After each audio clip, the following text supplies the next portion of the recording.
नेकपाको विवाद चाहिँ पार्टी अध्यक्ष र प्रधानमन्त्रीबाट भएको थियो। अहिले यो टुक्रिँदा अथवा विभाजन हुँदाखेरि चाहिँ पार्टीको चुनाव चिन्ह र पार्टीको नाम नेपाल कम्युनिस्ट पार्टी कसले लाने भनेर होडबाजी चलिरहेछ।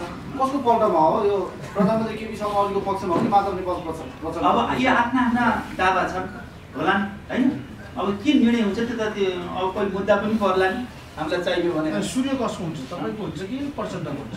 मैले अहिले के भने मैले त हाम्रै हुन्छ भन्छु मैले भन्नु पर्यो नि त। मैले हाम्रै हुन्छ नि है, त्यसमा हामी विश्वस्त छौँ। तर पनि फेरि के छ भने साथीहरूले मुद्दा हाल्नुहुन्छ, फेरि त्यो न्यायालयको कुरालाई मैले चाहिँ फेरि चाहिँ हस्तक्षेप गर्नु त भएन। हामी त्यो कुरालाई मान्छौँ होइन। आम नागरिकले त न्यायालयप्रति पनि प्रश्न उठाउन थाले। आफ्नै पार्टीका शुभेच्छुक कार्यकर्तालाई न्यायाधीश बनाछन्, कसरी विश्वास गर्ने भनेर भन्छन्। अब त्यसो भए अर्को पार्टीको कार्यकर्ता कति जाने त? स्वतन्त्र पर्यो भन्ने कुरा हो। अर्को स्वतन्त्र मान्छे भेट्न त गाह्रो छ नि, कहीँ न कहीँ भित्री रूपमा हुनसक्छ। फेरि त्यो त एउटा स्वतन्त्र मान्छेले जित्यो भने एकदम न्याय पाइयो भने, हारियो भने चाहिँ आफ्नो पार्टीका कार्यकर्ता भर्ती गरेका भयो। यस्ता किसिमको कुराको हामी पछाडि लागेर ओली पक्षको मान्छे अख्तियारमा राखेर प्रचण्ड र नेपाललाई कारबाही गर्ने त्यस्तो कुरा चाहिँ त्यस्तै कुरा आइरहेको छ। त्यति कुरा चाहिँ बताइहाल्ला त्यस्तो हुन्छ। व्यक्तिगत अब व्यक्तिगत रूपमा रिसिभी सान्नको लागि एउटा चाहिँ काम गर्ने कुराहरू त्यो उचित हुँदैन। त्यसमा चाहिँ कसैले बदमासी गरेछ भनेदेखि त फेरि चाहिँ कारबाही भागीदारी पनि त हुने कुरा हुन्छ। होइन, क्यान्टोनमेन्टको फाइल र बालुवाटार जग्गा प्रकरणको फाइलमा त प्रचण्ड र माधव नेपाललाई जुनसुकै बेला तान्न सकिन्छ भन्ने किसिमको त अदृश्य ढङ्गबाट खेल भइरहेको छ भन्ने छ नि त। यो चाहिँ के हो? त्यो त चाहिँ सबै विषयमा हुन्छ त्यो त है। सबै इन्डियामा ठुल्ठुला चाहिँ मुद्दाहरू छन्, राजनीतिक मुद्दाहरू छन्, राजनीतिक पार्टीका नेताहरूको मुद्दा छन्, राजनीतिक पार्टीप्रति आरोपहरू छन्, त्यो चलिरहन्छन्। त्यसको बेलाको अनुसन्धान भइरहन्छ। आरोपको औचित्य छैन, त्यो आरोपको औचित्य छैन। त्यो त मैले अहिले भन्ने कुरा भएन। हुन सक्छ त्यसमा त्यो आरोप सत्य पनि हुन्छ। त्यो त सम्बन्धित निकायले चेक गर्ने कुरा हो।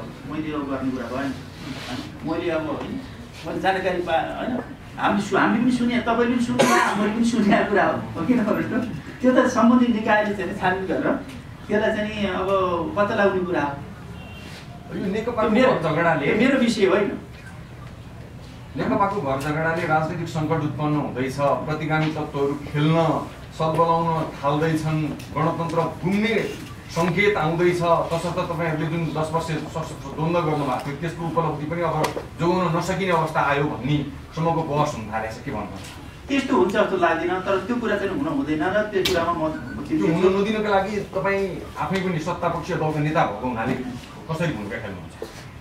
हामी त निरन्तर यो कुरा चाहिँ के छ भन्नुहुन्छ भने यदि अनायास विगतमा सरकारको विरुद्धमा अविश्वासको प्रस्ताव गएर फेरि चाहिँ अब जसले अविश्वासको प्रस्ताव चाहिँ गर्यो पार्टीभित्रीबाट उहाँसित त्यो किसिमको चाहिँ सरकार बनाउने हैसियत त छैन। त्यो हैसियत नभइसकेपछि अब सरकार त लाभारी हुने भयो, प्रधानमन्त्री बन्न नसक्ने, या त प्रतिपक्षसित मिल्न पर्ने, या त चाहिँ के छ भने सरकारै बन्न नसक्ने स्थिति आयो भने त्यहाँनिर चाहिँ के छ भने हाम्रा परिवर्तनका मुद्दाहरू, हाम्रो संविधानको रक्षा गर्न कठिन पनि हुन सक्थ्यो। हाम्रो उपलब्धि गुम्ने सम्भावना हुन्थ्यो। प्रधानमन्त्रीले बुद्धिमत्तापूर्ण तरिकाले त्यो किसिमको संकल्प भङ्ग गरेर फेरि नयाँ जनादेशमा जाने कुराले के छ भने अब हाम्रो त्यो चाहिँ सिस्टम बस्ने भयो। जनादेशमा जाने भयो नि त, सिस्टम त बस्ने भयो नि, अराजकताबाट बचियो। त्यो कारणले पनि वास्तवमा यो मध्यावधिमा जान पर्ने स्थिति आयो। गणतन्त्र नेपालको संसद भङ्ग गर्नु भनेको वास्तव नयाँ जनादेशमा जानु, त्यहाँ अराजक फैलाएर बसिरहनुको भन्दा नयाँ जनादेशमा जानाले त्यो सिस्टम बन्दी हो। हामी संविधानप्रति प्रतिबद्ध छौँ भन्ने कुरा देखाउँछ। हार जित्त त के छ भने सरकार पछाडि हारला या जित्ला त्यो बल कुरा, तर सिस्टमले जित्छ, व्यवस्थाले जित्छ। तपाईँ जनयुद्ध गरेर आउनु भएको मान्छे भोलि आज केपी शर्मा ओलीले प्रचण्डलाई गलत दिए जस्तै तपाईँलाई पनि गलत दिनुभयो पार्टीमा भने के गर्नु? त्यस्तो काय गरेर राजनीति गर्ने कुराहरू कसले कसले गलत ल्याउने भन्ने कुराहरू त्यो हुने कुराहरू होइन। र प्रचण्डजीले र माधवजीले नै केपीजीलाई उहाँकै प्रस्तावमा सर्वसम्मत पार्टी अध्यक्ष 1 नम्बरको अध्यक्ष र सर्वसम्मत प्रधानमन्त्री भयो। उहाँलाई मानेर यति लामो समय 3-4 वर्ष 3 वर्षसम्म त बस्नु हो नि फेरि कता कता हल्ला चल्दैछ नि उहाँलाई एउटा मात्रै कता कता हल्ला चल्दैछ तपाईले उहाँलाई के पुगेन र अब छोड्नु म त उति जहाँ उहाँले मान्नु भएको थियो अध्यक्ष हामीले बनाएको थियो सर्वसम्मति म त त्यही छु म छोडेर चाहिँ अर्कोतिर कोठातिर गएर अथवा कोही पार्टी पिरेसमा गएर मैले फेरि अर्को अध्यक्ष बनाउँदै हिँड्ने कुरा त भएन नि त त्यो त सिस्टम हुन्छ नि महाधिवेशन होला यता सारा महाधिवेशन त पुग्नु त पर्यो त प्रधानमन्त्री हुनको लागि निर्वाचन कुर्न पर्यो पार्टीको अध्यक्ष हुनलाई महाधिवेशन कुर्नु पर्यो त्यति त तर मैले एउटा कुरा भन्छु केपी ओली माधवजीको नेतृत्वमा 15 वर्षसम्म प्रतिपक्षमा बस्नु त्यो कुरा मैले सम्मान गर्छु केपी ओली माधवजीको नेतृत्वमा माधवजी पार्टी प्रमुख हुनुहुन्थ्यो महासचिव हुनुहुन्थ्यो त्यति महासचिव सिस्टम थियो 15 वर्ष प्रतिपक्षमा स्वयं माधव नेपालजीसित महाधिवेशनमा चुनाव लडेर उहाँ अध्यक्ष हुनुभयो उहाँले अर्को महाधिवेशन कुर्नु पर्दैन अहिले अध्यक्ष चाहिने बिचमा बाटा कोठामा तपाईँले अलिकति त यो त सामान्य चाहिँ उता हुनुपर्छ नि अघि मैले यहाँ धेरै कुरा नगरौँ भन्ने मात्रै प्रधानमन्त्री उनलाई चाहिँ अर्को चुनाव कुर्नु पर्दैन के भन्छ ठ्याक्कै शर्मा ओलीज्यूको भाग आयो यहाँ शब्दमा उहाँ पार्टी अध्यक्ष हुनुहुन्छ त उहाँको कुरो मिलेको जस्तो हुन्छ नि पहिले अब जनयुद्ध लड्ने बेलामा पर्छ जस्तो कुरो मिल्यो त्यहाँ हामी लाग्यो है त्यसपछि कहीँ पार्टीभित्रकै कुरामा पनि एकपल्ट कुनै बेलामा कालखण्डमा बाबुरामसित कुरो मिलेन उहाँ छोडेर त्यसपछि कुरो मिलेन फेरि प्रचण्डसितै कुरो मिल्यो अहिले अब कुनै विषयमा केपीसित मिल्न हुन्न भन्ने कुरो जरुरी छ प्रचण्डको पनि त केपीसित मिलिरहेको थियो नि त त्यही भएर पार्टी किता गराउनु उहाँलाई अध्यक्ष बनाउनु सारा त उहाँले गरे त नि उहाँले हामीले सपोर्ट गर्यौँ माधवले गरे उहाँको मिलिरहेको थियो अहिले मिलेन अनि उहाँको मिलेन भनेर मेरो मिल्न हुँदैन भने त होइन नि त बाटो पनि त मिल्न सक्छ एउटा अन्तिम जिज्ञासा तपाईँहरूले प्रचण्डलाई जनयुद्धको सुप्रिम कमान्डर बनाउनु भयो उहाँकै नेतृत्वमा जनयुद्ध लड्नु भयो बलिदानीपूर्ण जनयुद्ध त्यसले निकै ठुलो उपलब्धि दिएको छ त्यसलाई सामान्य ढङ्गबाट हेर्न मिल्दैन अहिले तपाईँहरूले प्रचण्डलाई छोडेर छिन्न भिन्न भएर चारतिर दौडिए पछाडि जनयुद्धको उपलब्धि कसले संस्थागत गर्छ कसले संरक्षण गर्छ कसले जोगाउँछ अनि प्रचण्डजीले टोपाले छोड्नु टोपाले प्रचण्डलाई छोड्नु अहिले त तपाईँले उहाँलाई छोडेर देखिन्छ म त त्यही ठाउँमा छु उहाँ छोडेर कहाँ पुग्नु म त्यही ठाउँमा छु त्यही उहाँले बनाएको अध्यक्षलाई मानेर बसिरहेको छु बरु उहाँलाई छोड्ने त बाबुरामले छोडे विप्लवले छोडे वैद्यले छोडे बरु म त यहीँ छु नि त म त त्यही पार्टीमा छु त्यो महाधिवेशन छोडेर बसिरहेको छु महाधिवेशन अर्को वर्ष गर्ने भनेका छौँ हामीले उहाँहरू मेरो विचार उहाँहरू पनि आउनु अनि प्रचण्डकै कारणले गर्दा त्यो 10 वर्षीय सशस्त्र द्वन्द्वको उपलब्धि गुम्ने खतरा छ होइन यही बुझौँ होइन हामी अब त्यतातिर अहिले नजाउँ त्यतिर बहस नगरौँ अब त्यो त इतिहासले बताउने कुरा हो होइन हस् धन्यवाद म आज लक्ष्मीलाई तपाईँको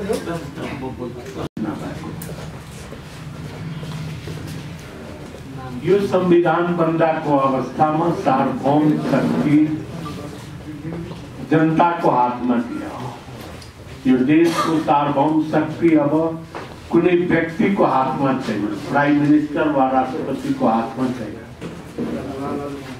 संविधानको प्रस्तावना नै हेर्ने हो भने यो सार्वभौम शक्ति अब जनताको हातमा छ र जनताले आफ्नो प्रतिनिधिद्वारा पठाउँछ संसद बनाउँछ प्रतिनिधि सभा राष्ट्रिय सभा र त्यसबाट देशको शासन त्यस कारणले अहिले जो संसद विघटन भएको छ यो संसद विघटन गर्ने प्रावधान कहीँ पनि संविधानमा छैन राष्ट्रपतिको जुन सूचना नै तपाईँ हेर्नुहुन्छ र जुन धाराहरू कोट गरिराखेको छ त्यो धाराहरू मात्रै पढ्ने हो भने त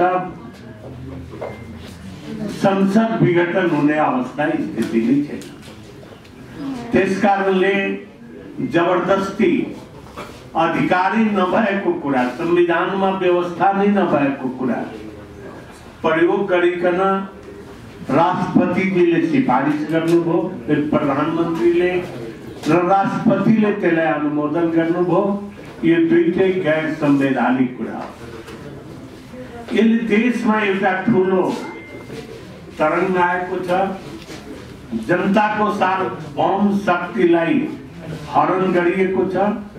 त्यसकारणले जनताको सार्वभौम शक्ति जुन हो यसलाई पुनर्स्थापित गर्नलाई हिजो हाम्रो पार्टीले निर्णय गरे। हामी तीनवटा बाटोबाट जान्छौँ। एउटा हामीले जनतालाई सुशिक्षित गर्नको लागि अब सडकमा जान्छौँ र यो संसद विघटन भएको कुराको हामी विरोध गर्छौँ। दोस्रो कुरा हामीले के भन्यो भने यसको संवैधानिक बाटोको रूपमा हामी सर्वोच्च अदालत पनि प्रयोग गर्छौँ, त्यहाँ पनि मुद्दा मामिला।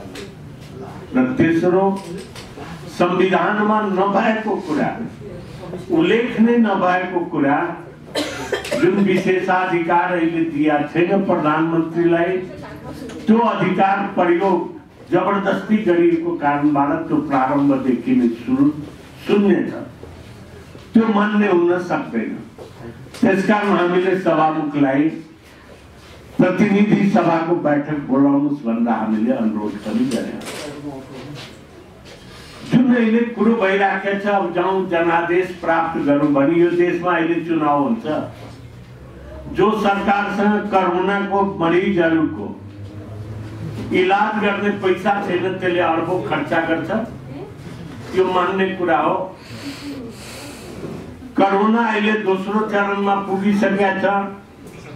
विभिन्न देशहरू तबाह भइराखेका छ भने अब हामी यो दोस्रो चरणको कोरोना लाउने नेपालमा। त्यसकारणले निर्वाचनको कुनै अवस्था स्थिति नै छैन। निर्वाचन गराउनको लागि एउटा न्यू मात्रै गरे हो, निर्वाचन हुन सक्ने कुनै पनि अवस्था छैन। निर्वाचन कसले लड्छ? निर्वाचन देशका पार्टीहरू लड्छ। देशका पार्टीहरू लडेन भने हुन्छ? यहाँलाई सम्झना होला 64 सालको संसद विघटन भएपछि बाबुराम भट्टराईले पनि 6 महिनाको निर्वाचनको मिति घोषणा गरे होइन? भयो चुनाव। कांग्रेस र एमाले भाग नै लिएन भने त्यस बेला भयो? भएन। त्यसकारण के हो भने यो सरकारसँग क्षमता पनि छैन चुनाव गराउने। जनताको डेभलपमेन्टको पैसा काटेर चुनाव हुन सक्दैन। जनताको रकम जनतैमा खर्चा गर्नुपर्छ, त्यो रकम काट्न पनि मिल्दैन, बजेटमा त्यस्तो व्यवस्था पनि छैन। त्यसकारणले अहिले एउटा आफ्नो पद अब धरापमा पढ्यो भने, अहिले नै सुन्नुभयो पद उहाँको धरापमा पढ्यो। ओलीजीको पद धरापमा पढ्यो भने उहाँले तलवार चलाइकन सबैलाई काटिदिने मेरो आफ्नो पद जोगाउनको लागि। संसदमा त पद जान्छ आउँछ। एउटा प्रधानमन्त्री गएपछि अर्को प्रधानमन्त्री आउँछ, संविधानमै व्यवस्था गरेको छ। प्रधानमन्त्री माथि अविश्वासको प्रस्ताव दर्ता हो। अहिलेको संविधान अनुसार त त्यसैमा उल्लेख छ अविश्वासको प्रस्ताव लाउँदाखेरि प्रधानमन्त्री पनि अगाडि सार्नुपर्छ। त्यो सारेर आएको प्रधानमन्त्रीकै रिक्त हुन्छ। त्यसलाई फेस गर्नु पर्नेमा आफूसँग बहुमत छ भने फेस गर्नु पर्यो। आफू कानुन बमोजिमको प्रधानमन्त्री हो भने त फेस गर्नुपर्छ। त्यो संस्थालाई विघटन गर्न पाउँदैन। यस किसिमबाट जुन दर्ता भइसकेका थियो अविश्वासको प्रस्तावलाई फेस नगरिकन जुन यो संसद विघटन भएको छ, यो गैर संवैधानिक छ। यसलाई कसैले पनि मान्न सक्ने अवस्था स्थिति पनि छैन।